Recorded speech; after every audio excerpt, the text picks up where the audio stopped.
So they've done it, haven't they, folks? They've gone and done it. I knew they would. The question was definitely, maybe. You know, I added the third option. Definitely, maybe, maybe not. They never listened to the maybe not. It was always going to happen. There's no God up there. I prayed that it wouldn't happen, but I knew it would. I knew it would.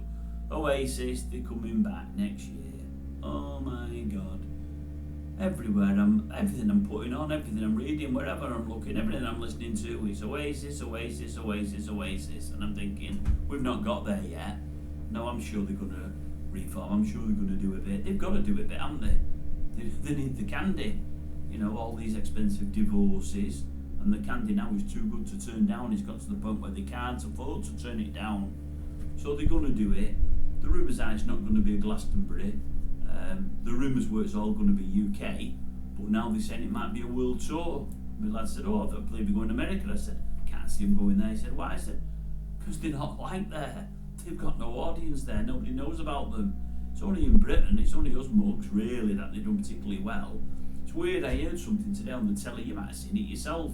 It was an interview, part of an interview, I think. It was on the Beeb, I think, with Noel. Noel was there. It might be the old Alan Yentob from about 2012. He said, there's nobody like us, nobody can touch us, your Blurs, Kasabians, Coldplay. He said, it's all about us, it's us. We're the only band out there, we're the only one. In Britain, U2. And I thought, hey, you see, he's always telling folk, him and Elliot, we're the biggest band in the world, we're the best in the world, we're the biggest in the world. And I used to say to folk, I said, they're not even as big as U2. U2 are bigger than them. But he said they were bigger than all those bands. He never said in Britain. He never did. And then he said U2, and he thought, I better quantify that with in Britain. Because I think at the time, they were flogging more LPs and more concert tickets than U2. But that's in Britain. The world over, nowhere near U2. U2 have got miles more sales and miles more fans throughout the world. U2 have cracked the whole of the globe. Oasis haven't. They might have done well in some countries in Europe, I don't know. They might have done okay in Japan and Australia. The Aussies probably may have liked them, but I don't know about Japan. But they're your big three, Japan, Australia and America. Other than us, of course. Other than us.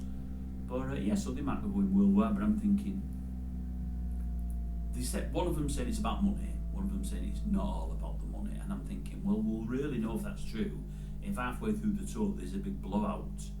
Will they stay together through the blowout? Because firstly they need the money, and secondly because they'll be sued. You know, as much as you can sue somebody. If one of them does a run halfway through that tour, they will probably lose hundreds of millions of pounds. They'll get sued like you cannot believe. Within an inch of their life, I would have thought. And I'm thinking to myself, well, if they're true to themselves and they've got anything about them, and they do that huge fallout, you know, whoever's the most miffed should just walk away. I bet they don't. Which then tells us, like I'm thinking it is all about the money. Don't get me wrong, I'm not praying they have a fallout.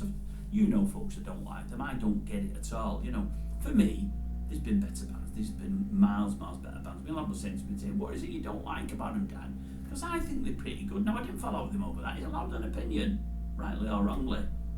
I said, it's not that they're not brilliant, they have done some probably alright. Did I say they've done some alright songs?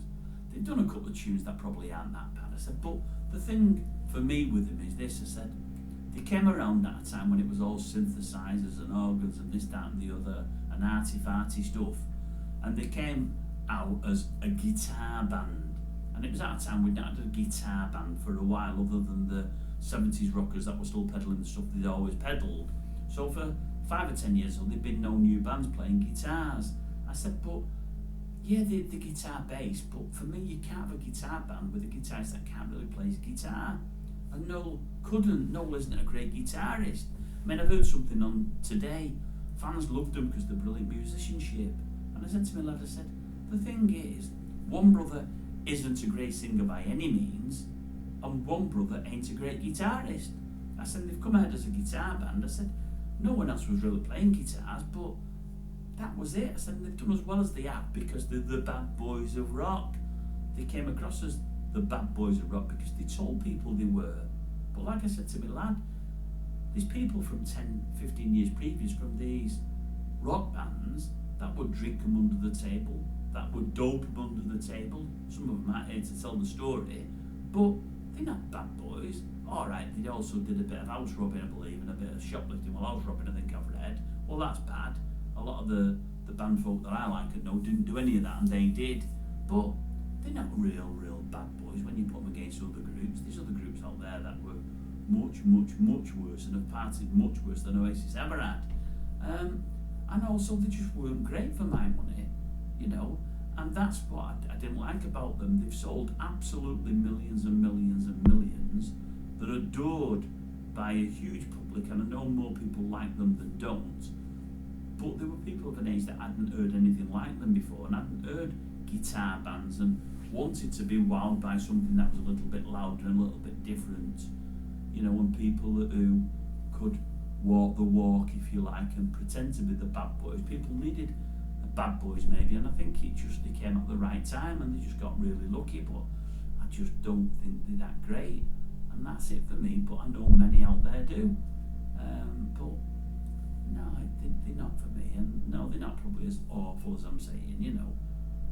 I did say at one time if they played in my back garden and closed the curtains, I went a step further and said I'd even pull the plug so they'd have no power, and if they came with their own generator, I'd butcher the generator, I'd do something so as it didn't work, because if I've got the curtains closed and they've no power, I can't even hear them in my back garden, so they're happy. I'm happy for them to do that. As long as I can't hear them, I'd be fine. No, I've softened my stance now. I think I would still close the curtains, but if they wanted some power, I'd let them have power, because I could always turn the telly up, couldn't I? Yeah, I could. I don't want to be awful to anybody. Life's too short, isn't it? But no, they're not for me. I mean, as I say, every time I turn on the TV, they're on there, they're reforming. I'm thinking, oh no, talk about overkill. I mean, this is overkill, this message. I know I've gone on. I know many of you like them, but as I say, no. They're not for me.